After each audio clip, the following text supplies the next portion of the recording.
కేంద్ర బీజేపీ ప్రభుత్వం మూడోసారి అధికారంలో చేపట్టిన తర్వాత మరి మన సింగరేణి ప్రభుత్వ రంగ సంస్థలో మన రాష్ట్రంలో ఉన్నటువంటి సింగరేణిలో ఏదైతే బొగ్గు గనులు ఉన్నాయో ఆ సింగరేణి కేటాయించకుండా ప్రైవేట్ వ్యక్తులకు ఆ బ్లాకుల్ని వేలం వేసే కార్యక్రమానికి మరి కేంద్ర ప్రభుత్వం పూనుకున్నది.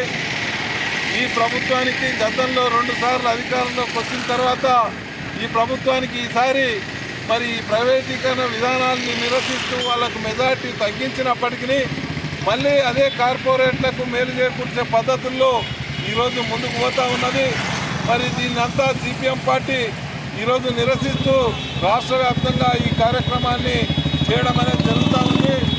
మన రాష్ట్రానికి సంబంధించిన మంత్రి ఏదైతే కిషన్ రెడ్డి గారు ఉన్నారో వారు ఈరోజు మాట్లాడుతూ మరి ఈ ప్రైవేటీకరణకు మరి పూనుకొని మన రాష్ట్రంలో బ్లాకుల్ని వేలం ఒకవైపు వేస్తూనే మేము సింగరేణి కార్మికులకు నష్టం లేము, మరి సింగరేణి ప్రైవేటీకరించమని మరి ఉత్తుత్తి మాటలు ప్రజల్ని మభ్యపెట్టే మాటల్ని ఈరోజు మాట్లాడుతూ ఉన్న పరిస్థితి ఉంది.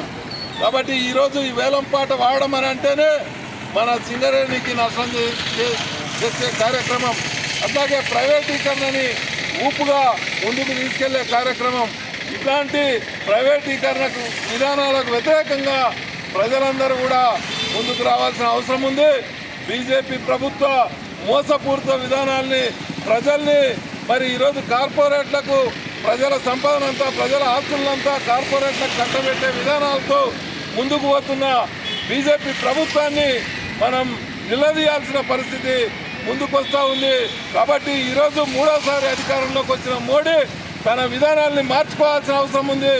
ఈరోజు ఈ ప్రైవేటీకరణ మరి తెలంగాణలో ఏదైతే సింగరేణి ఈ రాష్ట్ర ఉప ముఖ్యమంత్రిగా ఉన్నటువంటి మల్లు భట్టి విక్రమార్క గారు కూడా స్వయంగా ఆ వేలం పాటలో పాల్గొనడం అనేటువంటిది జరిగింది. కేంద్ర బీజేపీ ప్రభుత్వం ఇప్పటికే 200 బ్లాక్లని ప్రైవేట్ వాళ్లకు కట్టబెట్టింది. ఇప్పుడు మరిన్ని బొగ్గు బ్లాక్లని ప్రైవేట్ వాళ్లకు కట్టబెట్టే దానికోసం ప్రయత్నం చేస్తుంది. అందులో తెలంగాణ రాష్ట్రం నుంచి వేల కోట్ల రూపాయలు తెలంగాణ రాష్ట్ర ప్రభుత్వానికి కేంద్ర ప్రభుత్వానికి వస్తూ ఉంది. సింగరేణి అనేటువంటిది లాభాల్లో నడుస్తున్నటువంటి సంస్థ. లాభాలు చేస్తున్నటువంటి సంస్థని ప్రైవేట్ వాళ్లకు కట్టబెట్టడం అని అంటే ఈరోజు ప్రభుత్వ ఆస్తులన్నింటినీ సహజ వనరులన్నింటినీ బడా కార్పొరేట్ సంస్థలకు కట్టబెట్టే దానికోసం ఈరోజు కేంద్రంలో అధికారంలో ఉన్నటువంటి నరేంద్ర మోడీ ప్రభుత్వం ప్రయత్నం చేస్తూ ఉంది. దానికి మనం కోరుతున్నటువంటిది కాంగ్రెస్ పార్టీ దాన్ని వ్యతిరేకించి గట్టిగా నిలబడుతుందా లేదనేటువంటిది ఈ సందర్భంగా మనం అడుగుతున్నాం. అసెంబ్లీలో చర్చకు పెట్టాలి, ఈ ప్రైవేటీకరణ విధానాలకు వ్యతిరేకంగా నిలబడాలి.